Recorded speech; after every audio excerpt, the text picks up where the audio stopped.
thank you that you're here. We're very happy from the DOAG that you're here. And we are very honored that you have such a strong commitment to the DOAG. And my pleasure. We're very happy. Thank you very much. Maybe you could start off with just telling me a little about your current role and position at Oracle. Basically, I'm the Senior Vice President of Customer Services for Europe, Middle East and Africa. So that includes things like support, like sales, all the renewal side of EMEA. Give you an idea, it's roughly around $5 billion per year, so it's quite a large company on its own. Advanced customer services, Oracle University, so everything apart from consulting, everything which has to do with services rolls up into my organization. Yeah. So how many people would that be? I mean, roughly now, I mean, it changed a lot with the Sun acquisition, but roughly it's around 5,000 people. Worldwide organized, probably? But the worldwide, no, I'm only mentioning the ones which report to me. Oh, okay. In total, support alone would be 15,500. Right, so it's a good quarter of the resources reside in Europe. What are your challenges at the moment for the next years maybe? What is your... Oh, plenty of challenges. I mean, first of all, is really to provide. Our mission in life is customer success. So that's mainly what I'm measured on, is to make our customers successful. With a rival, so as long as we had only the Oracle software piece, I wouldn't say it was a piece of cake, but after 10 years in the job, you get used to it. It's a machine which rolls. You know that you have to change things, but roughly you are in a place that you are familiar with. Now Sun arrives, and so Sun is a complete different animal, right? So it's in Oracle we are not used to, to provide support on hardware or storage, for that matter. Storage, servers, etc., etc. So integrating an organization with the hardware culture into a software company is not easy. It's not easy, particularly for the ex-Sun employees. To get used to business processes which are different, systems which are different, the way we handle customers, is different too. So, and because of the acquisition in Europe takes a long time. We only finished in September the Saudi Arabia, and in summer we did Western continental Europe. So it went on for a year. Step by step, so some people were already on board, some were still in a different company. Until you merge them all, it's only now that we can say that we have all the troops together. So that was, so you multiply that by the number of systems, the business processes, and the customers who are used to deal with Sun in a different way than with Oracle, and you get a situation which is very challenging, right? But I think that we are on the right track. We have done over 60, I think 65 acquisitions, so we are quite used to, to do that. And it follows the same path as we knew before. It takes time. People come on board, get new comp plans, new everything, right? New emails, new laptops, etc. So it's a bit of a gigantic, effort, and that's where I spend a lot of time internally. Sounds like a lot of change management, talking to people. I think people are probably the key focus then. Yeah, a lot of change management, because people being humans, right, if you leave them alone until you have a legal entity combination, they have nobody to talk to. Right. So they start to worry, what is happening, my boss disappeared because he's already in a different country and is already part of Oracle, I am not.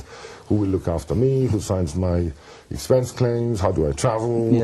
You name it. I mean, so it's very much human change management exercise.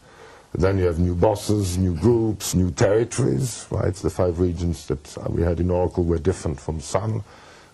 So it's a lot to absorb for the people and for the company. And for our customers, because you have to make sure that customers don't fall through the cracks here. Absolutely, yeah. That you continue, minimum, to offer the same level of support that you did before. And we have a tradition of increasing the level of customer satisfaction by 10 to 15%. With each acquisition.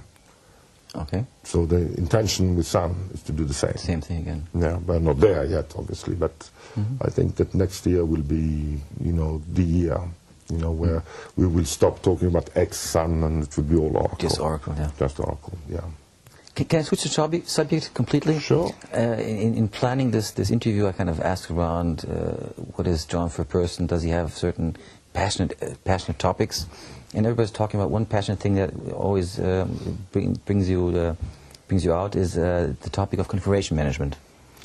Configuration management, yes, you hit it big time. Yes, that's actually the passion of my life in Oracle. You know, it's almost 10 years now. And when I started at that time, you know, once we figured out how many service requests we had, where they were coming from, why did we get them, you know, what was the root cause, it took us a while to figure out that actually 64%, two-thirds of all the service requests that we have to do with the bad configuration.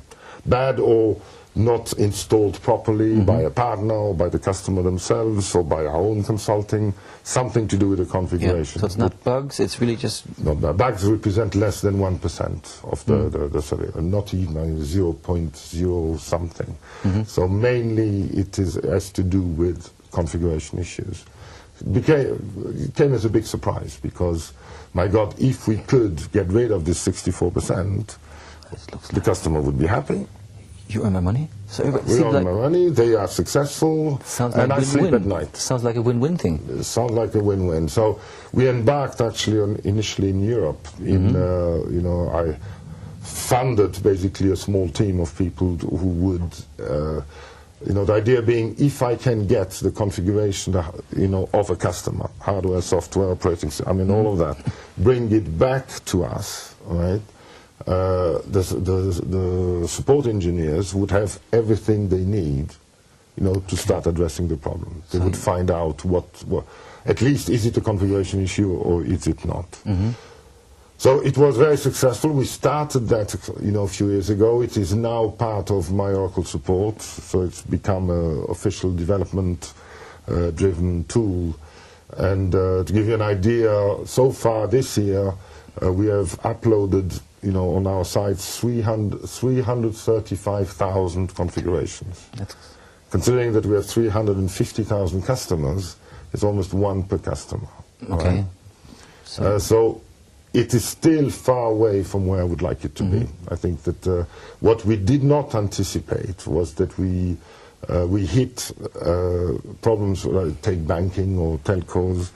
Security issues. Security issues. Oh, okay. Right? How do, you know, what would we do with the data if we, you know, download the data on our system? So now we are looking at different other ways, which is not to connect to the customer. The customer runs the configuration manager himself. On his side? On his side, and then transfers the data he wants to transfer to us. So that's the end result. So we wouldn't have it electronically, but no matter what, we would be able to help. Right? Or the customer would be able to help themselves. Right. So easier. Now, in a country like Germany, I saw the numbers and I was very surprised by the low intake. There was very, you know, relatively few, you know, customers in Germany are using it. I think that most has to do with security concerns, or they didn't try it, or they thought it was difficult to do, or complicated, and etc. So we are analyzing that, and that was a big discovery, actually this week in DOAG, is to find out that it was not so successful in Germany, and we're working on it. So if you would give the DOAG a tip, or would ask DOAG for help, you would say that DOAG should more or less help you promote configuration management in the German market. Exactly. We talked about it today at lunchtime with a round table with customers. We are going to provide references. So customers in Germany who are using it, who have been very successful. So I think probably shame on us, probably our fault. We did not publicize. You know, in support we are not good in marketing. Okay, you work. Yeah, we work. So we don't publicize these things, and I'd assumed that it was working everywhere, and it's not the case. So I think that with DOAG we are going to put together an action plan to really publicize, including names of customers and experiences, so that most, you know, Germany is our largest country in terms of number of customers. Right? So there's a lot of smaller customers than the US, but it is one of the largest. Actually, I think we have more customers here than in the United States. Right? And doing configuration management applies to medium, small, large, whatever. Well, I can imagine, even especially the small companies don't have skilled personnel. Probably the bigger the companies, the more specialists you have also for internal support. And Correct. it's more like an all-rounder with a small company, so probably you have more work or more understanding problems with the smaller companies.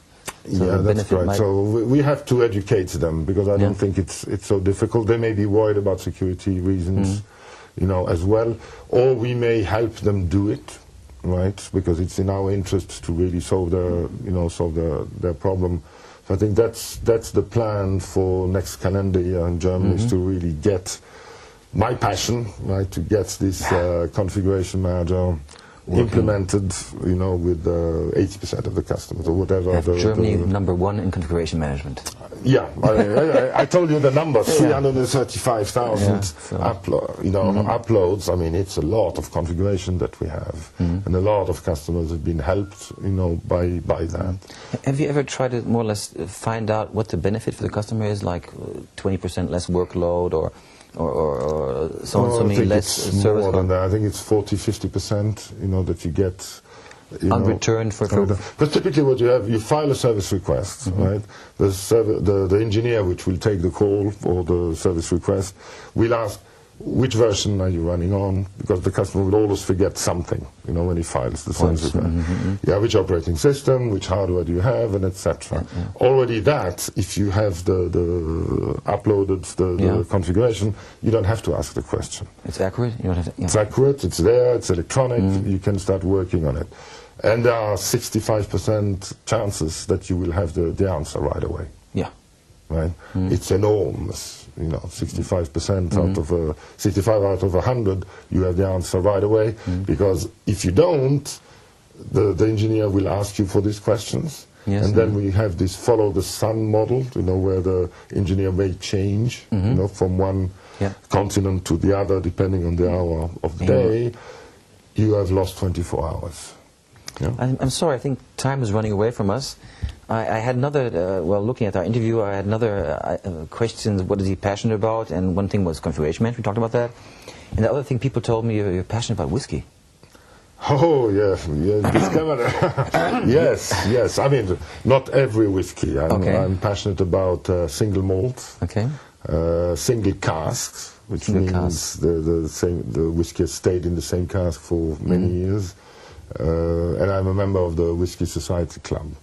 And I think, you know, whiskey is a bit like wine. You can go from drinking a light whiskey before dinner to very heavy, like a cognac type after dinner.